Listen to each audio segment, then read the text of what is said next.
नमस्कार दोस्तों, मैं रोहन शर्मा स्वागत करता हूं सभी का आपके अपने चैनल ज्योतिष एंड वास्तु में। कैसे हैं आप सभी? आज हम यहां पर बात कर रहे हैं एक बहुत ही ज्यादा इंपॉर्टेंट टॉपिक के बारे में। शुरू करने से पहले एक बात स्पष्ट तौर पर कह देना चाहता हूं कि इस वीडियो को अगर आप किसी भी तरह के राजनीतिक दृष्टिकोण से देख रहे हैं तो मेरा हाथ जोड़ के निवेदन है कि आप ना ही देखें। और कोई भी कमेंट राजनीति के दृष्टि से मत करिएगा, किसी भी पार्टी के पक्ष में और विपक्ष में मत करिएगा, इस बात का ध्यान रखिएगा। ये पूरी जो जानकारी मैं आप सभी को दे रहा हूं ये वैदिक ज्योतिष पर आधारित जानकारी है। ग्रहों के पॉइंट ऑफ व्यू को यहां पर एक्सप्लेन करने की कोशिश कर रहा हूं। भारत की कुंडली और भारत में किस तरह की ग्रह स्थिति अभी चल रही है इसके ऊपर कुछ चीजें यहां पर बताने का प्रयास कर रहा हूं। और कब तक चीजें अच्छी हो जाएंगी, आने वाला समय किस तरह के दृष्टिकोण को यहां पर दिखा रहा है, इसके बारे में आप सभी के साथ बातचीत करूंगा। तो इसीलिए मेरी बात को किसी भी तरह से गलत एंगल देने का प्रयास मत करिएगा। उम्मीद करता हूं मेरी ये छोटी सी प्रार्थना आप सभी ने सुन ली होगी। अब बात करते हैं भारत की कुंडली के बारे में और भारत के इस देश में आज की तारीख में जो चल रहा है इसके बारे में। अगर आप थोड़ा ध्यान से देखेंगे तो भारत के समाज में हर वर्ग कहीं ना कहीं अभी के समय में एक परेशानी से गुजर रहा है। ये हर वर्ग की यहां पर बात हो रही है। जैसे कि एक E20 का मुद्दा हम सभी देख रहे हैं जो कहीं ना कहीं E80 और E85 E90 तक पहुंच रहा है और वो एक वर्ग है जो अलग तरीके से यहां पर परेशान हो रहा है। छात्र संगठन आप सभी को पता ही है, बहुत बड़े लेवल पे यहाँ पर आंदोलन भी चल रहा है। नीट के पेपर लीक होने के बाद जिस तरह से हमारे देश में स्थितियां बिगड़ती गई और जिस तरह से चीजें हमें कहीं ना कहीं विचलित होते हुए दिखाई दी, ये अभी भी कंटिन्यू हो रही है। तो छात्र संगठन एक अलग तौर पर अपना प्रदर्शन दिखा रहा है। इसके अलावा युवा वर्ग काफी ज्यादा परेशान है और एक वर्ग ऐसा भी है जो समझ नहीं पा रहा कि किस दिशा में अपने आप को मोड़ा जाए, किस तरह से अपने आप को आगे बढ़ाया जाए। और इसके अलावा पॉलिटिकल स्ट्रक्चर में भी काफी ज्यादा असमंजस की स्थितियां देखने को मिल रही हैं। बड़े बड़े पॉलिटिशियंस के साथ बड़े बड़े हादसे भी दिखाई दे रहे हैं और एक अलग तरह का राजनीतिक माहौल भी हमारे देश में चल रहा है। इन सभी के पीछे अगर ग्रहों की स्थितियों को ध्यान से देखा जाए तो एक बात बहुत क्लियर नजर आती है, जहां पर एक तरफ सीजीपी का अपना एक रुख है, कॉकरोच जनता पार्टी, वहीं पर भारतीय जनता पार्टी का अपना एक रुख है और भारतीय जनता पार्टी चाहती है कि सीजेपी से बात करे और चीजों को सुलझा दिया जाए। वहीं पर कुछ और दूसरी पार्टियां जो हैं वो इस बातचीत को ना होकर के, इस आंदोलन को और भड़का करके कहीं ना कहीं अपना मकसद भी सिद्ध करने का प्रयास कर रही है। अब ऐसे में ये सारी जो इक्वेशंस बन रही है इसमें जो पूरा प्रभाव जो दिखाई दे रहा है, ये मंगल का प्रभाव काफी क्लियरली दिखाई दे रहा है। देखिए, मंगल जो है वो अग्रेशन का कारक है। मंगल जो है वो यहां पर चीजों को भड़काने का काम कर रहा है और कहीं ना कहीं यही चीजें जो भड़क रही है ये हमारे देश की कुंडली में बहुत क्लियर तरीके से दिखाई देती है कि मनोस्थिति को भड़काया जाएगा, मन को और ज्यादा विचलित किया जाएगा, मन को और ज्यादा भ्रमित किया जाएगा। इस तरह के योग दिखाई देते हैं और ये सारी चीजें जो है ये जब मंगल ने वृषभ राशि में राशि परिवर्तन किया इसके बाद से तेजी के साथ शुरू हो गई। अब हमें ये पता है कि मंगल जब तक वृषभ राशि में है तब तक स्थितियां पूरी तरह से कंट्रोल में आ जाए इस तरह की योग नहीं दिखाई देते। ये बात मैंने आपको एक वीडियो में पहले भी कही थी कि मंगल जो है वो अभी बहुत ज्यादा खराब स्थिति में आगे बढ़ रहे हैं, एक रौद्र रूप के साथ आगे बढ़ रहे हैं, अराजकता फैलाने के साथ आगे बढ़ रहे हैं और इसी वजह से हमें हमारे देश में इस तरह की स्थिति दिखाई देती है। अब ऐसे में एक सरकार और छात्रों के बीच में जो एक जंग चल रही है, एक भारत की जनता जो क्रोध में, रौद्र में, एक आक्रोश में आगे बढ़ रही है, ऐसे में क्या भारतीय सरकार के ऊपर कोई बड़ा संकट है? क्या ये आंदोलन समाप्ति की तरफ जाएगा या ये इसी तरह से बढ़ता हुआ चला जाएगा? क्या इस आंदोलन में छात्रों को न्याय मिलेगा और नहीं मिलेगा? ये एक बहुत बड़ा सवाल है जो हर एक भारतीय के मन में कहीं ना कहीं चल रहा है।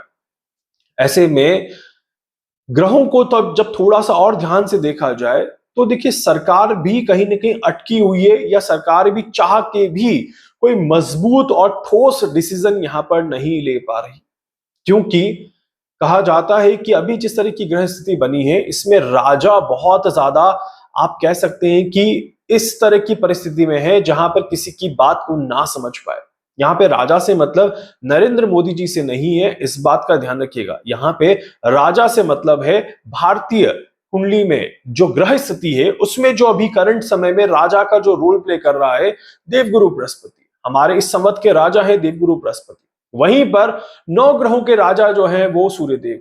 अब ऐसे में सूर्य और गुरु एक साथ बैठे हुए हैं और एक साथ बैठ करके सूर्य ने देवगुरु बृहस्पति को निष्क्रिय किया हुआ है और देवगुरु बृहस्पति की ये निष्क्रियता अभी थोड़े समय तक चलने वाली है। वहीं पर मंगल में वृषभ का प्रभाव जो है वो अभी थोड़े समय तक चलने वाला है। इसीलिए ये तो बड़ा क्लियर है कि अभी जो ये दिन निकलने वाले हैं ये थोड़े और विचलित करते हुए नजर आ सकते हैं, इस तरह के योग बनते हैं। क्या इसका कोई समाधान निकलेगा? ये बहुत बड़ा सवाल है जिसके बारे में हर कोई जानना चाहता है। मैंने कई सारे ग्रहों को कैलकुलेट किया, भारत की कुंडली के अलग अलग एस्पेक्ट को कैलकुलेट किया, इसके अलावा हमारी करंट सरकार की कुंडली को भी मैंने कैलकुलेट किया। और उसके बाद इस आंदोलन की शुरुआत जब हुई थी जुलाई 6 के आसपास की तारीख, जब फाइनली जंतर मंतर पर एक बड़ा प्रोटेस्ट शुरू हुआ, इसकी भी जब मैंने कुंडली देखी तो एक चीज मुझे बड़ा क्लियर दिखाई देती है कि कहीं ना कहीं 10 अगस्त तक तो ये माहौल बना रहेगा, इस तरह के योग दिखाई देते हैं। 10 अगस्त के बाद, खासकर 3 अगस्त के बाद धीरे धीरे माहौल थोड़ा सा बदलेगा, जब मंगल जो है वो वृषभ से निकलेगा और मिथुन में प्रवेश करेगा। वहीं पर सूर्यदेव का प्रभाव जो है वो 10 अगस्त के बाद थोड़ा सा कम होता हुआ नजर आएगा और ऐसे में डेफिनेटली ये माहौल जो है वो थोड़ा सा बदलता और थोड़ा सा चेंज होता हुआ नजर आएगा। क्या इसमें कोई नेगोशिएशन होगा? बिल्कुल होगा। इस तरह के योग दिखाई देते हैं।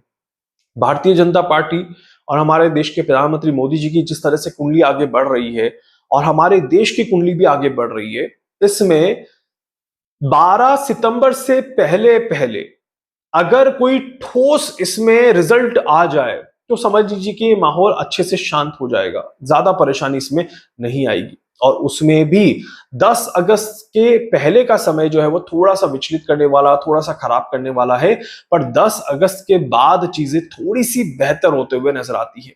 तो इसका मतलब यह है कि कुछ डेट्स जो मैं आपको बता रहा हूं, 10 अगस्त से लेकर के 21 अगस्त का समय जो है वो काफी ज्यादा महत्वपूर्ण है। इस समय में अगर कुछ चीजें अच्छी हो जाएं तो आप समझ लीजिए कि एक पॉजिटिव रास्ता यहां पर निकल रहा है। और उसके बाद सितंबर का महीना, सितंबर की शुरुआत का समय बहुत ही ज्यादा महत्वपूर्ण है। पूरी तरह से इस आंदोलन की समाप्ति का समय यहां पर बनता है। अगर यहां पर भी कोई रास्ता नहीं निकला तो सितंबर का जो सेकंड हाफ रहेगा ये काफी ज्यादा परेशान करने वाला रहेगा। कुछ अनावश्यक घटनाएं आपको देखने को मिलेंगी जो मन को विचलित कर सकती हैं, इस तरह के योग बनते हैं। तो इसीलिए कहीं ना कहीं हमारे देश की स्थिति जो है, अगर मैं इसको एक लंबे स्वरूप में देखता हूं तो टू बी ऑनेस्ट, आपसे झूठ नहीं कहूंगा, बट जिस तरह की ग्रहों की स्थिति दिखाई देती है, जनवरी 2027 तक भारत में शांतिपूर्ण समय तो नहीं आने वाला। जनवरी 2027 तक भारत की किसी भी तरह से एक अच्छी शुरुआत होते हुए तो नहीं दिखाई देती। इसके आगे का समय मैंने कैलकुलेट नहीं किया है, इस वजह से ये नहीं बता पाऊंगा कि ये जनवरी के आगे कैरी फॉरवर्ड होगा या नहीं होगा। पर अभी ये क्लियर है कि भारत की जनता के लिए, जिस तरह से हमें पता है कि ईरान की जनता अभी खुश नहीं हो सकती, ईरान में एक बहुत कठिन समय चल रहा है, ईरान में काफी ज्यादा क्रिटिकल समय यहां पर वहां की जनता के लिए चल रहा है। उसी तरह से भारत की जनता की जब मैं इक्वेशन देखता हूं तो यहां पर यह क्लियर है कि भारत की जनता किसी न किसी कारण से इस पूरे साल में परेशान होती रहेगी। इस तरह के योग इस समय की कुंडली में बन रहे हैं, क्योंकि आगे जो ग्रहण काल बन रहा है, ये ग्रहण काल भारत की कुंडली के लिए कोई अच्छे संकेत यहां पर लेकर के नहीं आ रहा। और इस वजह से उसके ऊपर हालांकि मैं अलग से कैलकुलेशन करके आप सभी को बताऊंगा कि ग्रहण की कुंडली क्या कह रही है। बट फिर भी ये बहुत क्लियर है कि अभी जो समय चल रहा है, सूर्य का, मंगल का, गुरु का जो प्रभाव मिल रहा है, इसमें स्थितियां कंट्रोल में नहीं आ पा रही। अब स्थितियों को कंट्रोल में लाने का काम करेगा कौन? 2 ही ग्रह हैं जो इस समय में चीजों को बेहतर बनाने की कोशिश कर सकते हैं। ये 2 ग्रह हैं, शुक्रदेव और बुधदेव। यहां पर यही 2 ग्रह हैं जो स्थितियों को थोड़ा सा बेहतर करेंगे। मंगल थोड़ा सा बैलेंस अगर हो जाए तो चीजें और ज्यादा सटीक तरीके से आगे बढ़ते हुए नजर आएंगी। इसीलिए हर रोज आपको जब प्रोटेस्ट या जंतर मंतर पर कोई बड़ा हादसा या फिर इस तरह की कोई न्यूज सुनने को मिल जाए जहां पे पुलिस ने लाठीचार्ज कर लिया, आपके मन को दुख होगा, पर आपको यह भी दिमाग में रखना है कि कहीं ना कहीं हमारी कुंडली में ग्रहों की स्थिति अच्छी नहीं चल रही। इस वजह से हमें और हमारे देश को इस तरह की चीजें देखने को मिल रही है। हम एक ऐसे दौर में चल रहे हैं जहां पर सरकार चाह के भी अभी कोई बड़ा कदम नहीं उठा सकती, सरकार चाह के भी कोई इंपॉर्टेंट डिसीजन इमीडिएटली नहीं ले सकती। ये थोड़ा ड्रैग होगा और सरकार कहीं ना कहीं इस बात को जानती है कि समय को ड्रैग करना जरूरी है। मुझे लगता है इसी वजह से इस समय को थोड़ा सा ड्रैग किया जा रहा है, इस समय को इसी तरह से टाला जा रहा है। और आप देखिएगा जैसे जैसे 2-3 अगस्त निकलेगा वैसे वैसे कोई ना कोई रास्ता इसमें बनेगा। 10 अगस्त के बाद से एक महत्वपूर्ण समय शुरू होता है जो इस समय को बेहतर करने की, नेगोशिएशन की, किसी तरह की बातचीत की संभावनाओं को और ज्यादा बड़े लेवल पे लेकर के जाता है। उम्मीद करते हैं कि सारी चीजें अच्छी हो, हमारे देश में हर वर्ग का जो व्यक्ति है वो अच्छे से अपने जीवन को जिए और हमारा देश इसी तरह से आगे बढ़ता रहे, किसी भी तरह की कोई परेशानी हमें अपने जीवन में ना देखने को मिले। इसके अलावा कोई डाउट है, कोई सवाल है, कुछ पूछना चाहते हैं, जानना चाहते हैं, अपने बारे में कुछ भी समझना चाहते हैं, आप मुझसे संपर्क कर सकते हैं। मैं पूरी पूरी कोशिश करूंगा आप सभी की हर संभव मदद यहां पर कर सकूं। वीडियो को लाइक कर दीजिएगा, चैनल को सब्सक्राइब कर दीजिएगा, बेल आइकन पे जरूर से क्लिक करिएगा, जहां जहां शेयर कर सकते हैं शेयर कर दीजिएगा। धन्यवाद।